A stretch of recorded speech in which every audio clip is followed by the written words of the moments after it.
Weinstein en más o menos el 2011-2013, era tan eficaz que tuvieron que pararlo a mitad de camino porque era mucho más efectivo, aún cuando no tenía un análisis de intención a tratar, es decir, algunos pacientes tal vez se convirtieron, precisamente porque hay algo que la cohorte de preferencia, donde tal vez originariamente era con o sin ortosis y Estos son los números.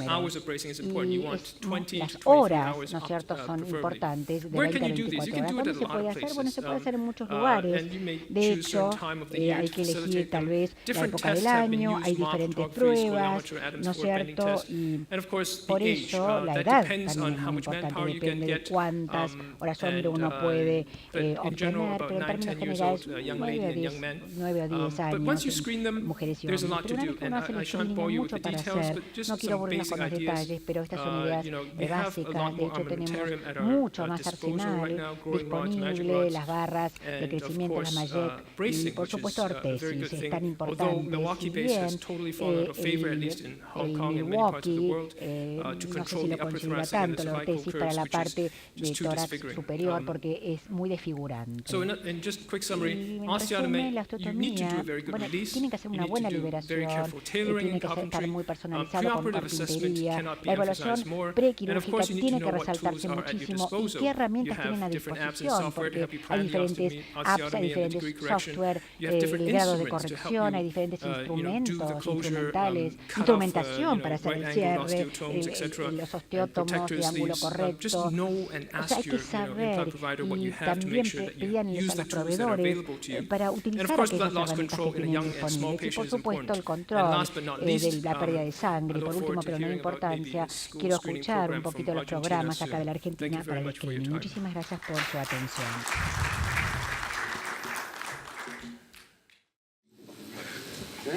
Bueno, algunos casos me dijeron de escoliosis idiopática. Este es un caso, una niña de 14 años que presenta una escoliosis idiopática. Esta es la foto clínica de la paciente, presenta a los 12 años, menarca negativa, examen neurológico normal, resonancia normal, todo, no hay truco. Es, digamos, porque nos llega ya evolucionado el caso,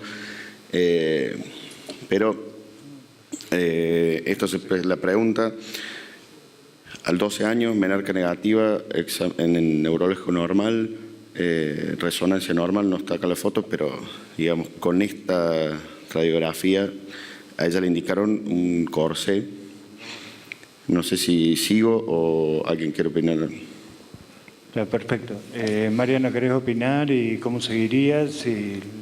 Rápido. El corsé no, o sea, el corsé ya no tiene indicación. Acá sería agregar un tratamiento cruento a otro tratamiento cruento, porque ambos lo son. Así que en parte está fuera de timing y fuera de curva. La curva ya superó la posibilidad de indicación de prótesis.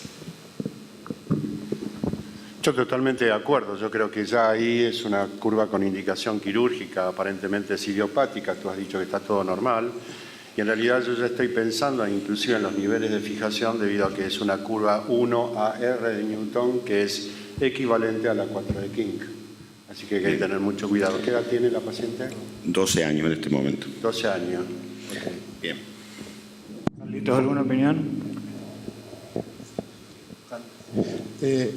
Coincido con el tratamiento quirúrgico. Tenía dudas si es una Lenke 1, porque me llama la atención el estudio radiológico. Tiene elevado el hombro izquierdo. En las Lenke 1 habitualmente el hombro izquierdo está descendido. De otro aspecto que me llama la atención, y vos comentabas, Carlos, que no hay patología del conducto, tiene componente sifótico, donde habitualmente las escoliosis tienen componente lordótico torácico. Sí. Pero creo que no es una Lenke 1, porque si tuviera que hacer una planificación preoperatoria, probablemente la trataría como una Lenke 2. Bien. Bueno, seguimos, el caso sigue, pero digamos, obviamente era quirúrgico en ese momento, a ella le indicaron corsé, como está en esa placa. 2 años después, foto clínica, esa fue la evolución. Obviamente que... No es idiopática. En general, curvas que progresan tanto en poco tiempo, una gran deformidad, uno tiene que pesquisar otras patologías, miopatías, etcétera, etcétera, ¿no? Sí, en realidad todo el examen, la valoración genética, o sea, todo No se encontró no hay truco, digamos, no hay ninguna otra patología agregada. Doctor Bernard, es la confirmación de que estamos en presencia de una curva escoliótica de alta gradación progresiva y aparentemente con neurología normal y de origen idiopático. Me gustaría saber cuál es su opinión con respecto a los niveles de eficacia en el tratamiento quirúrgico a elegir. Eso es un bending, una curva rígida. Doctor Bernard? Yes. Well, actually, I hope she would have come earlier because 130 degrees is much too much. The thing is, unfortunately, I don't do idiopathic scoliosis. The only scoliosis I do are elderly people, and I would have preferred to do young people because we have main concern of a high rate of complication, especially when we have to perform osteotomies in elderly patients. So, okay. So I don't do idiopathic scoliosis surgery, so I won't be competent to give a good opinion. I do only scoliosis surgery in elderly patients, degenerative cases. But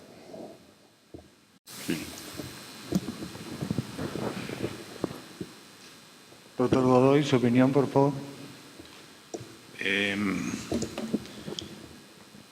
Claramente habría que ser sumamente agresivo, ir de T2 a L5 sería probablemente lo más estable, pero yo pondría a la paciente en tracción antes a ver si puedo ahorrar un nivel lumbar. Carlos, ¿qué técnicas usarías vos para poder flexibilizar más esta curva y lograr una mejor corrección? ¿Cómo basan el tratamiento ustedes hoy en día?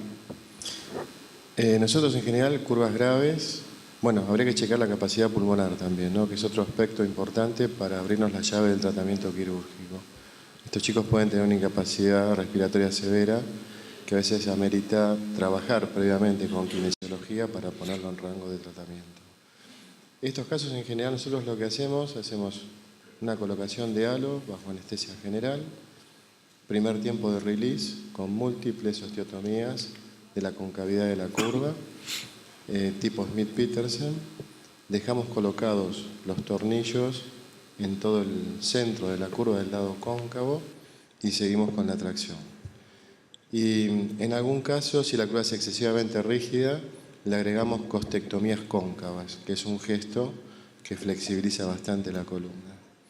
El paciente permanece en tracción y después, en el término de una semana, 10 días, completamos el tratamiento quirúrgico, por encima y por debajo. Mariano, ¿tu opinión? Nosotros a estos pacientes los colocamos en tracción también. Tenemos un programa de tracción extrahospitalaria, que es una cosa muy, muy interesante porque el tema de estos pacientes requieren tracción prolongada, se benefician muchísimo con la tracción. Y entonces, como si es muy difícil tenerlos 2 o 3 meses por ahí colgados en el hospital por el costo, los mandamos a casa a Garrahan o a la casa. O a la casa ya hay unos dispositivos de tracción portátiles que manejamos en la casa con pautas de alarma. Y después este paciente va a ser sometido seguramente a veces la tracción alcanza, sorprende su eficacia y solamente esto requiere un tiempo posterior con osteotomía de Smith-Petersen y nada más, que es lo más probable. Pero si la curva resulta muy rígida, le agregamos una toracotomía posterior en el mismo procedimiento quirúrgico, no todo en una. No hacemos una cirugía previa a tracción. Una toracotomía posterior, hacemos una liberación de discos, 4, 5 a 6 discos, y lo fijamos por detrás, con osteotomía de Smith-Petersen por detrás.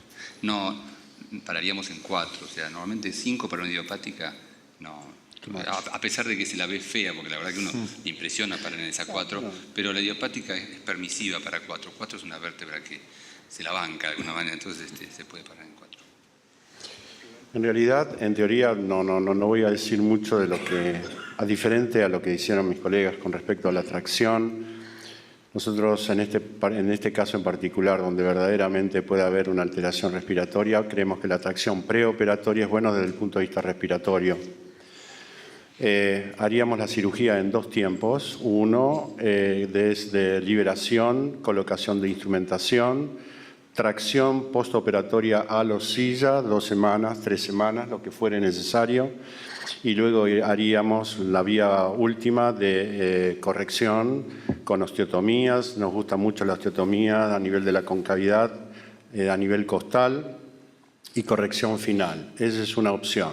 La otra opción es, si uno va y lee los artículos y la técnica de David Skaggs, con el objeto de evitar las tracciones por el tiempo hospitalario que lleva, es decir, gastos de internación, disconfort del paciente, control de la tracción, etc.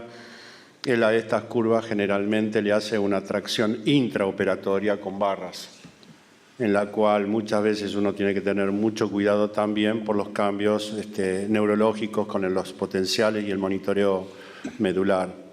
Esa es una opción. Yo no tengo experiencia ni tampoco me gustaría correr ese riesgo, por lo menos hacerlo en tiempos, digamos, diferentes, siempre y cuando uno pueda hacerlo, ¿verdad? Pero bueno, esa es otra opción a tener en consideración. Es válida y los casos que él ha publicado realmente los resultados son buenos, pero hay mucho porcentaje de bajos o potenciales bajos intraoperatorios que son muchas veces reversibles, no en todos los casos, muchas veces reversibles, así que no me gustaría pasar por esa experiencia. ¿Alguien más tiene experiencia del plan? Quiero hacer un aporte en cuanto a lo que es la distracción intraquirúrgica que lo usamos. De cualquier paciente que sometemos a una tracción previa, se opera en tracción también. Y cuando operamos en tracción, uno opera a veces con pesos en la cabeza entre el 20 y a veces hasta el 50% del peso. Son pesos muy fuertes. Nosotros usamos un aparejo diferencial. Esto se nos permite bajar y subir peso muy rápido, y el neurofisiólogo prácticamente hace un fishing ahí, donde va jugando con la tracción, porque la caída de potenciales en una cirugía con tracción es casi la regla. O sea, cuando ustedes hacen una cirugía en tracción, el paciente en un 50% de los casos van a tener una caída potencial significativa cercano a la hora. Entonces es mandatorio tener la neurofisiología, y el neurofisiólogo, como le digo, es como un pescador que de repente va viendo que el pez tira mucho y la afloja. Bueno, va aflojando la tracción y va recuperando potencial, y ya lo saben manejar. Así que tengan en cuenta lo que dice Rubén, que acá la neurofisiología y la caída de potenciales es muy frecuente. El año pasado pudimos disfrutar de las conferencias del doctor Skaggs en el Congreso de Rosario con las distracciones sucesivas intraquirúrgicas, realmente unos resultados importantísimos. ¿Alguien más tiene experiencia como para hacer un relato específico de esta técnica? ¿Distracción sucesiva? Sí. No, distracción intraoperatoria. Se colocan, tornillos, la barra, diríamos aquí en realidad barra con un dominó, van estirando directamente hasta obtener teóricamente la corrección deseada, y luego instrumentan del lado de la concavidad, del lado de la convexidad, y ahí directamente hacen la corrección, teniendo como base esta técnica que considera Skaggs, que todas estas escoliosis, aunque sean de gran magnitud angular, tienen una elasticidad desde el punto de vista de los tejidos blandos, porque son pacientes jóvenes. Pero repito, a mí particularmente la tracción intraoperatoria en las escoliosis idiopáticas, no soy muy amigo de ello. ¿Podemos ver la resolución? Bien, bueno, todo esto que se habló, nosotros también hacemos mucho tracción preoperatoria, tenemos programas para tracción en el domicilio por el tiempo y la internación y demás. Bueno, todas estas consideraciones también las tuvimos en cuenta.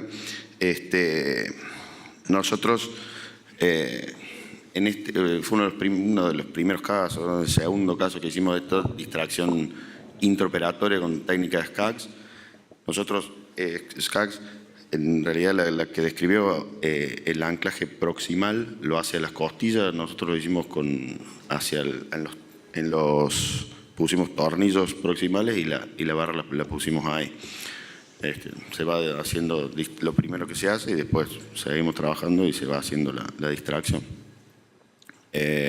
Rubén parece que conoce el caso porque tuvimos una caída de potenciales, no el momento de hacer la distracción, sino cuando estábamos haciendo las osteotomías en la zona del ápice, que no fue por distracción, sino porque, bueno, es la médula ahí, está un poco, no sé si se discutir algo de qué hacer ahí en ese momento o no.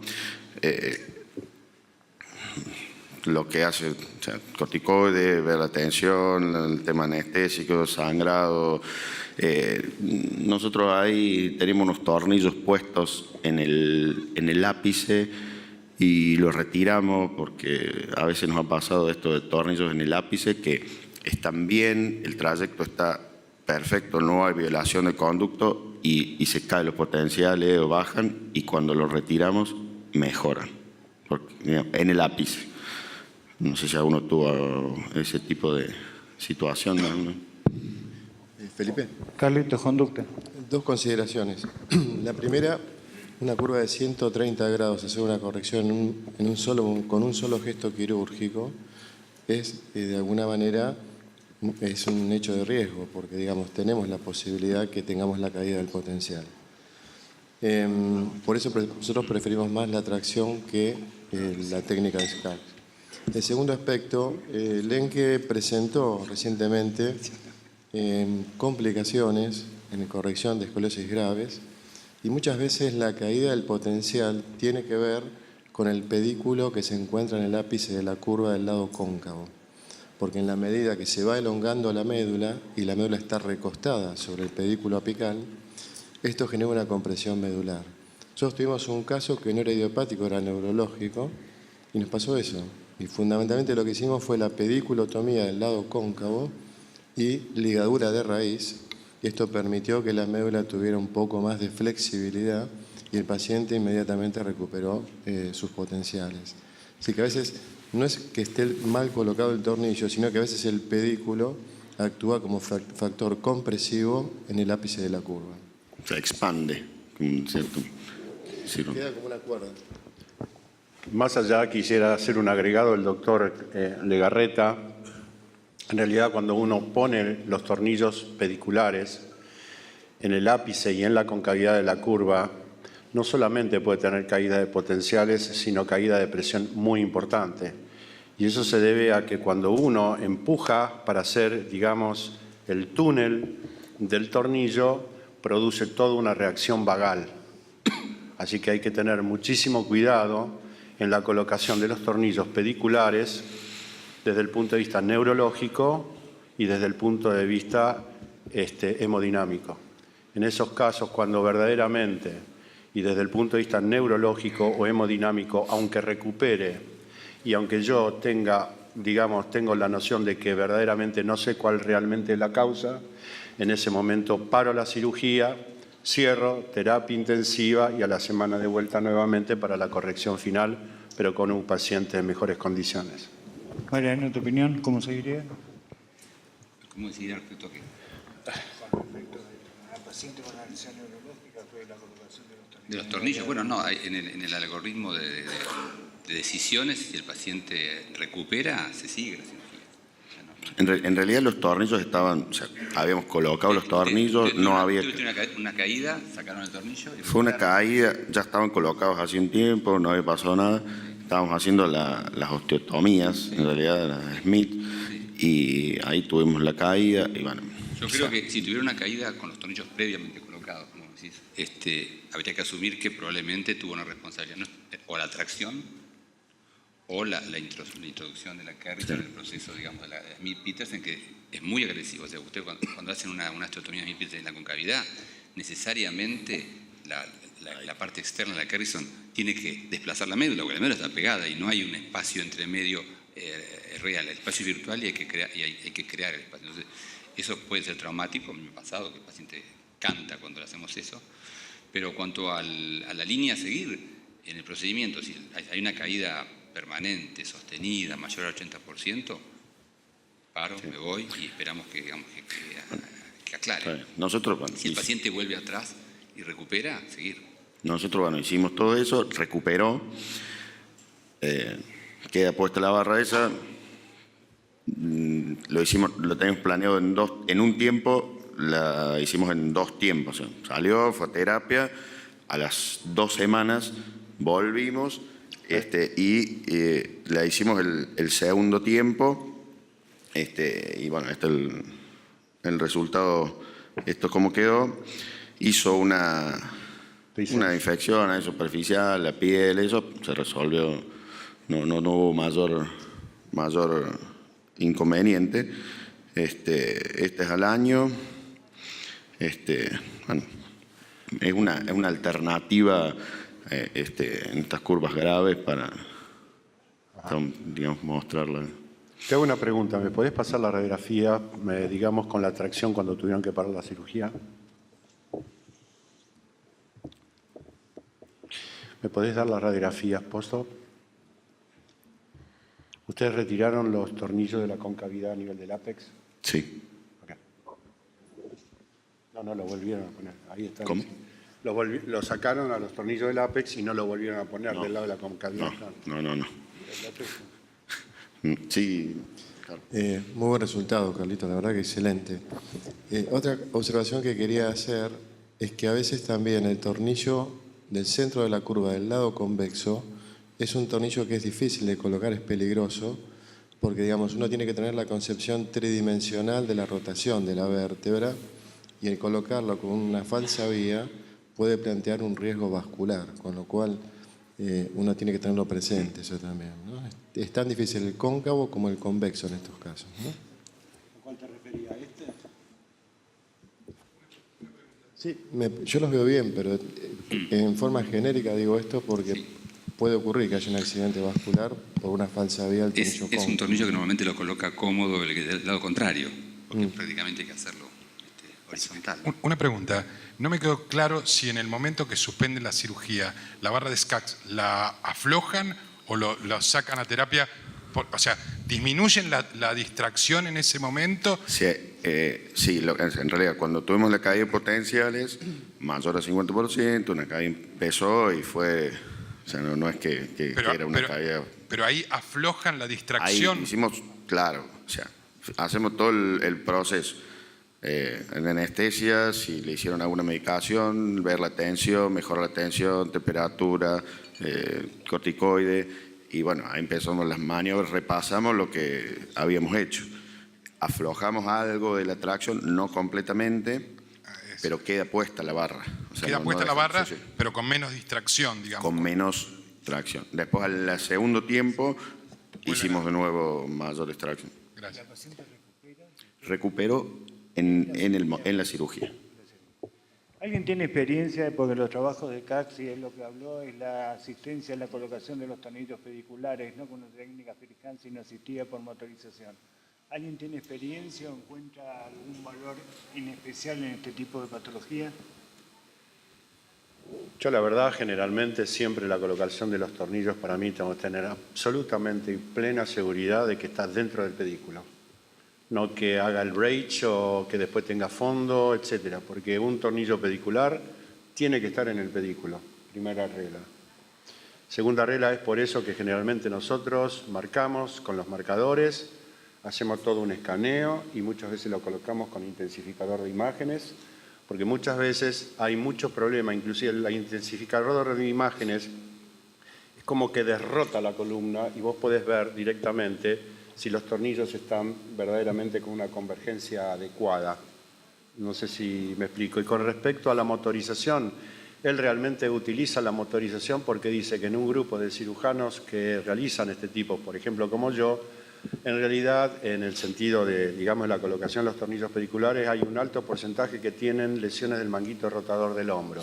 Mucho gusto y encantado. Me banco el manguito rotador, pero no una paraplegia por un tornillo mal colocado.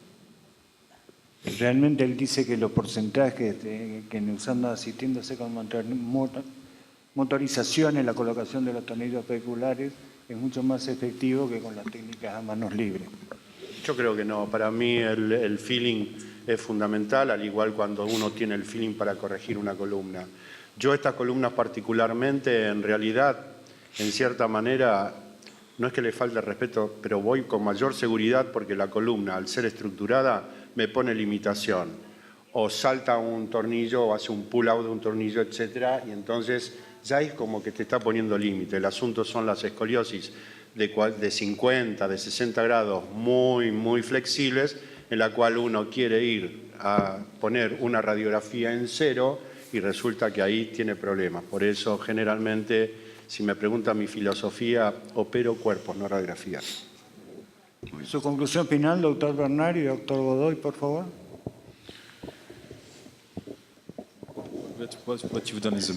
Lo que ha hecho es increíble realmente. No vemos muchos casos así nosotros, tan severos, es raro verlos. Louder? I see. Aún cuando estaba haciendo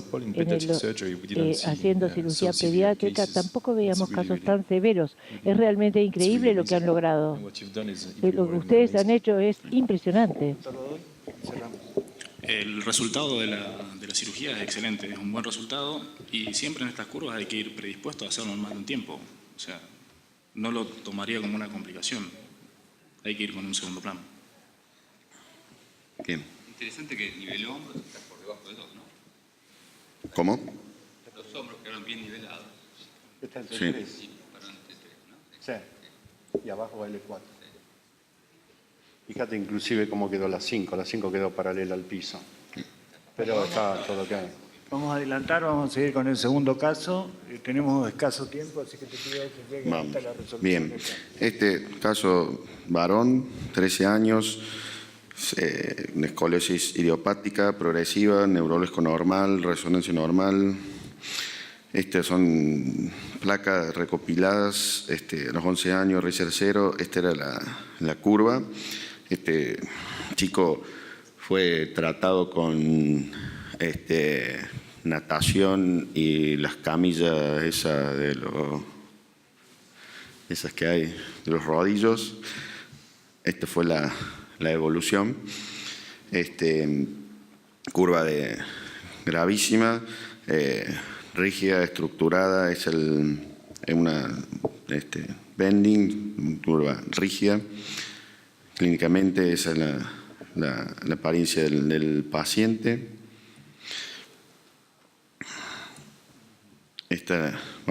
Discutimos o seguimos. Una sola opinión. Carlos, y seguimos adelante, por favor. Sí, con curva grave muy semejante a la anterior, ¿no? Creo que los puntos de discusión son más o menos parecidos, ¿no? Si hacer todo en un tiempo, hacer 2 tiempos, si usar en sistemas CAG, utilizar una tracción halo y niveles de fusión, si es T2, si es T3 la parte superior y creo que es el L4 el límite inferior. Bien. En este caso hacemos también otras cosas, como en le pusimos tracción, tratamos de llevar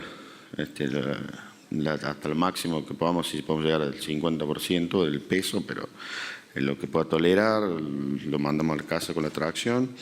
Estas son las radiografías con tracción, que algo si bien es muy rígida, algo va corrigiendo. Lo operamos con tracción intraoperatoria. Hicimos cirugía en un tiempo, con tracción intraoperatoria, osteotomías en el ápice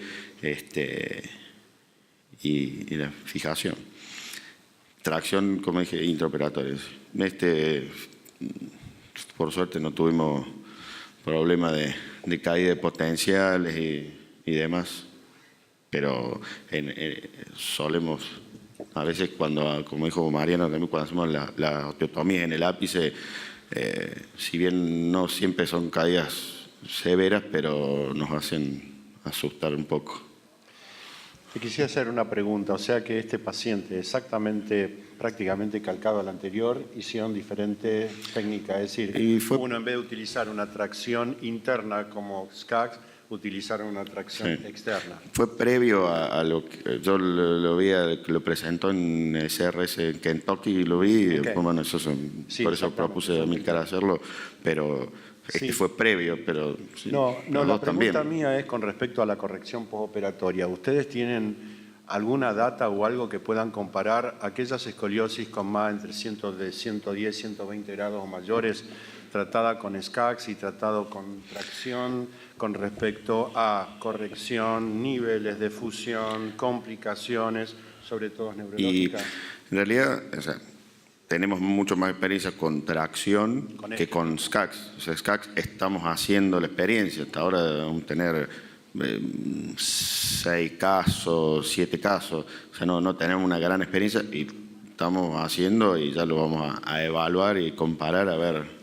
Sería bueno hacer un estudio multicéntrico randomizado a quienes con SCAX y a quienes con eso y comparar toda esa serie de variables.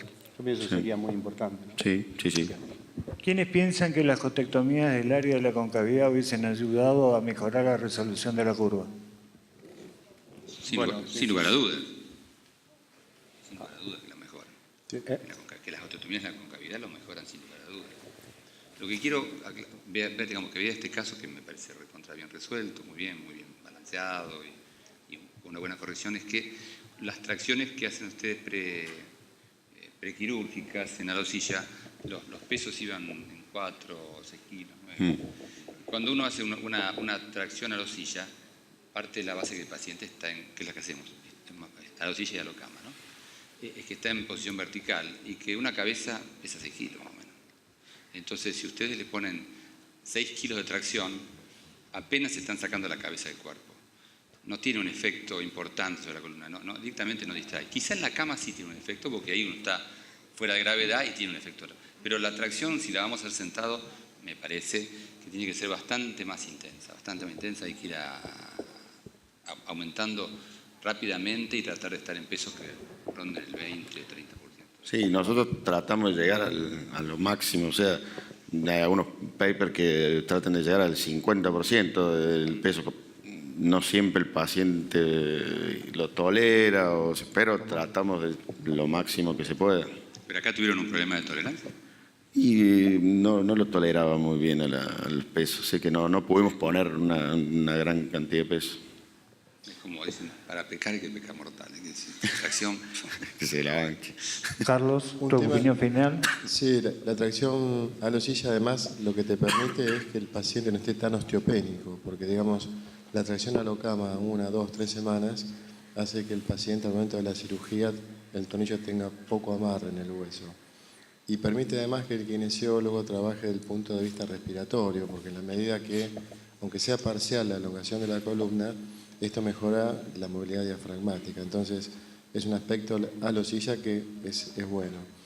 Y un poco yo quería llamar a la reflexión, porque digamos, estas son curvas graves, curvas de 130 grados, y el objetivo de la cirugía acá en este caso es tener una corrección adecuada, pero digamos, no una corrección excesiva.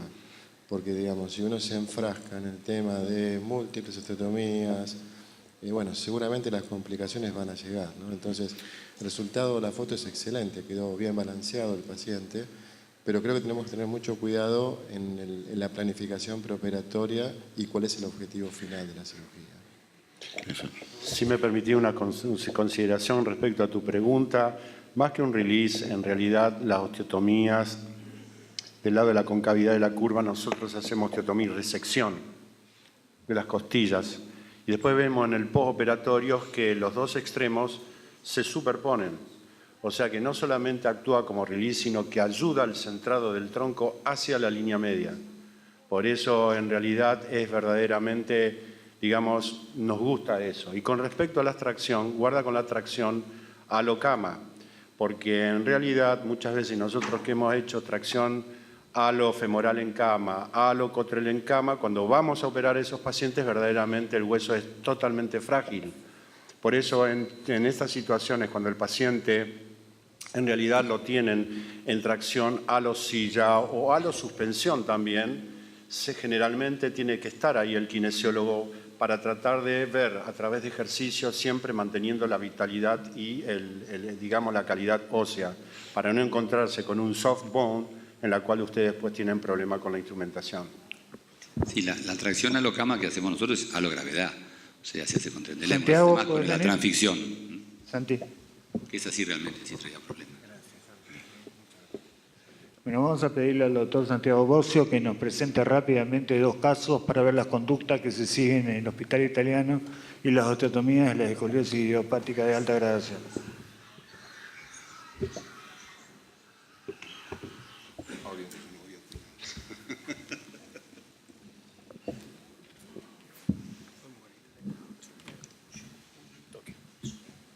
Sí, se presenta un solo caso. Total, son del Hospital Italiano, no voy a opinar, así que no voy a retirar. Gracias. Por favor, porque después se la van a reír. Sorry, contigo.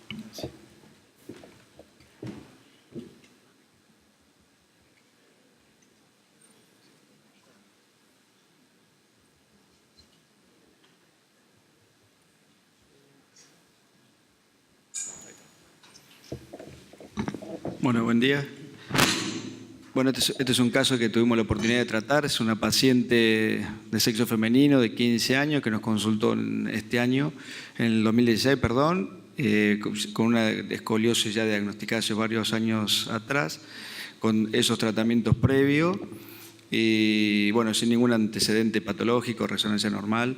Bueno, esa es la imagen en clínica con el descentrado que presenta la paciente. La mano de Adam con la jiba, torácica lumbar, torácica derecha, en lumbar izquierda. Las radiografías de cómo la progresión de la curva de desmayo desde el 2014 hasta que nos consulta a nosotros, bueno, esta es la evolución. Este es bien puntual, las radiografías en bending, que muestra las curvas estructuradas. Y bueno, la línea sacra media. A ver, me gustaría, pidiéndole perdón al panel, pedirle la opinión al doctor Mack a ver cómo encararía él el tratamiento de este tipo de curva.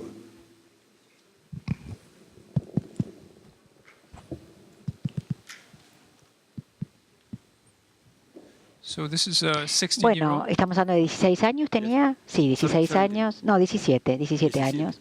17. Bueno, si observamos, es una curva torácica primordialmente, haríamos el bending del fulcro para ver si podemos minimizar la cantidad de niveles. A ver si podemos volver a ver las originales. A ver acá. El otro punto es que tratamos de analizar el T1, si está inclinado, si hay una cuña según el nivel del hombro y decidir cuán proximal. El último caso fue muy interesante porque la curvatura no estaba completamente corregida a 65 grados, pero los hombros estaban tan equilibrados, paciente tan centrado, que el objetivo no es lograr una corrección perfecta. Yo no sé si están de acuerdo conmigo, pero somos bastante conservadores en nuestro hospital. Seguramente un L3 o L2. A ver, déjeme observar.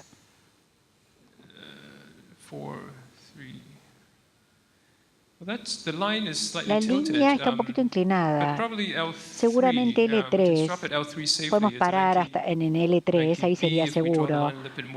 Un lenque B, si la trazamos un poco más a la izquierda, y en la parte superior tal vez podemos detenernos en T2 con algunas osteotomías. O sea, habría que lograr de esta manera una corrección bastante interesante y buena. Gracias. Carlos, una opinión y vamos al resultado, por favor. Sí, pienso que es quirúrgica. Conducto libre, ¿no? Estaba todo bien. Sí, todo normal, intacta neurológicamente, no hay nada, ninguna trampa, nada. Sí, probablemente una Lenke 1B. Trataría de preservar los últimos niveles lumbares. Creo que es un paciente que charlaría bastante con la familia. Probablemente mi tratamiento sería T3L1. Tiene un Riser 3, por lo que veo, a pesar de la edad, por lo menos radiológicamente. Sí. 17 años tenía, ¿no? 17 años, sí. Charlaría con la familia. Perdón, 15 años. 15 años. Trataría de preservar los últimos niveles. O sea, haría T3L1, colocaría tornillos del lado cóncavo, haría un release grado 2, o sea, todas las facetas articulares cóncavas, y eventualmente evaluaría si dejarle un corsé de Boston durante un tiempo por la curva remanente lumbar o si dejarla libre y en el futuro seguir con el seguimiento de la curva lumbar. ¿Podemos mostrar el resultado? Sí, bueno, nosotros la consideramos una lenque, en realidad una doble curva, una lenque 3. La parte lumbar es un poquito más rígida. Bueno, lo que decidimos hacer fue una artrosis vertebral posterior y, como bien le decía Rubén, nosotros en estas escoliosis hacemos liberación, hacemos Smith-Petersen ahí en el apex de la curva y hacemos osteotomía de costillas, que bueno, en el postoperatorio inmediato se ven como hacemos la resección costal del lado cóncavo, lo que nos ayuda a hacer la traslación de la curva y nos ayuda también a aflojar la deformidad. Este es el control postoperatorio inmediato, frente del perfil. Esta chica, bueno, por la corrección que tuvimos una complicación que hizo un síndrome de la arteria mesentérica superior. Bueno, estas son unas imágenes que justo hicieron ahí la gente de cirugía, pero bueno, vale la pena mostrarlo porque bueno, son complicaciones por ahí esperables cuando se hacen correcciones muy marcadas. Resolvió clínicamente, simplemente con descompresión del estómago, tuvo una buena mejoría. Doctor Godoy, cuando un paciente presenta una complicación como cierre de compás aortomesentérico, una complicación de la arteria mesentérica superior, ¿cuál es la conducta de ustedes? Todas las que hemos visto se tratan con sonda y aumentarla, o sea, hacer una dieta hiperproteica para que aumente la cantidad de grasa y el espacio entre la aorta y la columna. Pero con descomprimirlo con una sonda nasogástrica, eso por lo general se resuelve. ¿Podemos mostrar el último caso, por favor? Bueno, la también resolución fue de síndrome de Pelé, tratamiento clínico. Tratamiento clínico. Sí, generalmente nosotros no hacemos ningún estudio, pero bueno, lo vieron los cirujanos, le pidieron una imagen contrastada, que bueno, empeoró el caso, pero bueno, vale la pena mostrarlo porque las imágenes son muy atractivas. Pero bueno, la idea es simplemente hacer una descompresión estomacal y mejoran.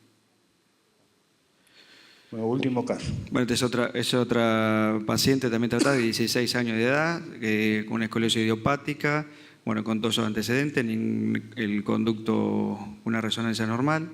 Esta es la imagen clínica, frente a las oblicuas y la maniobra de Adam. Y esta es la progresión de la deformidad. Esta es la radiografía actual. Y la radiografía Zen-Bending. Bien. Mariano, tu opinión. Vemos el resultado final y cerramos la mesa. Es una curva que requiere ya desde el vamos un abordaje doble desde mi punto de vista. Hay que extenderse aproximadamente de T4 a L4 y va a haber que hacer algún gesto adicional probablemente en el ápice de la curva torácica porque se la ve excesivamente rígida, que en el caso nuestro sería una toracotomía posterior y release asociado obviamente a una toracotomía, a una osteotomía posterior de tipo Smith-Petersen. Operada en tracción. ¿Y los niveles T4 L4? Los niveles de fijación. T4 L4 o T3 L4. Doctor Godoy, ¿alguna opinión más, por favor? Sobre los niveles y la técnica para aflojar el ápex de la curva torácica.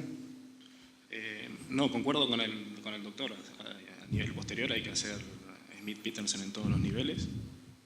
El doctor sabe hacer toracotomía posterior, así que en sus manos lo hace muy bien. Y el nivel distal, sí, consigo L4. Muy bien, gracias. Doctor Bernard.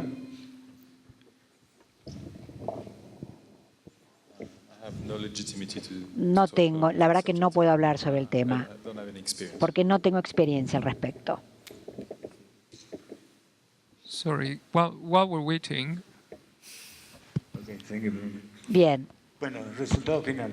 ¿Alguien le pondría tracción? ¿Lo operaría en contracción a este paciente o no? Ya que hablábamos de la tracción antes. Yo lo operaría con tracción. Pero digamos, tenemos la mesa de Cotrell en el hospital, colocamos una fronda, hacemos una tracción halo pie, pero digamos durante la cirugía. No le colocaría un halo para este tipo de pacientes. Bueno, esto fue lo que hicimos. Nosotros, bueno, las idiopáticas generalmente tratamos de evitar la tracción intraoperatoria también, a menos que sean muy rígidas. Pero bueno, lo que hicimos fue similar al otro caso, osteotomías de Smith-Petersen a nivel del ápice de la escoliosis y osteotomía costales. Nosotros manejamos realmente, estos nos han dado buenos resultados la utilización de osteotomía costales y bueno, es el control postoperatorio. El frente del perfil. Y esta es la evolución con el tiempo. Esta es a los 4 años del postoperatorio. Y esta es la imagen clínica de la paciente. Y esta a los 4 años. ¿Qué otras complicaciones tienen con las recisiones costales en la convexidad de la curva?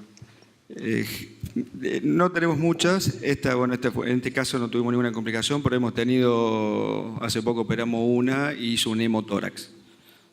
Posiblemente por el movimiento de las costillas, todo. Fue un hemotórax que resolvió con un tubo torácico. Pero generalmente es muy baja la incidencia de complicaciones que tenemos con la osteotomía costal. Y es un acto quirúrgico relativamente rápido, que a su vez nos sirve también de toma de injerto para la artrodesis posterior. Bueno, en función del tiempo, les pido disculpas que hayamos corrido durante toda la mesa con tantos lindos casos para presentación. Damos por cerrado este plano. Gracias.